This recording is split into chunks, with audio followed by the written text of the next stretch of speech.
നിങ്ങൾക്ക് നോക്കൂ, തലക്കളത്തൂരിലെ ദർസിൽ പഠിച്ചയാളാണ് സയ്യിദ് മുഹമ്മദ് അലി ശിഹാബ് തങ്ങൾ.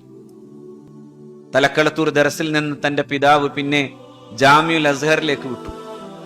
ജാമിഉൽ അസ്ഹറിൽ പഠിച്ചു. ജാമിഉൽ അസ്ഹർ എന്ന് പറയുന്നത് കൈറോയിലെ ലോകത്തെ തന്നെ ഏറ്റവും പഴക്കമുള്ള യൂണിവേഴ്സിറ്റിയാണ്. 1000 ആണ്ട് കൊല്ലത്തിന്റെ പഴക്കമുള്ള യൂണിവേഴ്സിറ്റിയാണ് ജാമിഉൽ അസ്ഹർ. ആ ജാമിഉൽ അസ്ഹറിൽ നിന്ന് തിരിച്ചു വന്നിട്ട് ഈ നാടിന്റെയും ഈ സമുദായത്തിന്റെയും നായകനായി മാറുന്ന മഹാനായ സയ്യിദ് മുഹമ്മദ് അലി ശിഹാബ് തങ്ങൾ. ജാമിഉൽ അസ്ഹറിൽ പഠിച്ച ആ വിദ്യാർത്ഥിയെ ലോകം അറിഞ്ഞിരുന്നു. ജമാൽ അബ്ദുൽ നാസർ എന്ന് പറയുന്ന ഈജിപ്തിന്റെ പ്രസിഡന്റിന് പോലും സയ്യിദ് മുഹമ്മദ് അലി ശിഹാബ് തങ്ങളെ പരിചയമുണ്ടായിരുന്നു.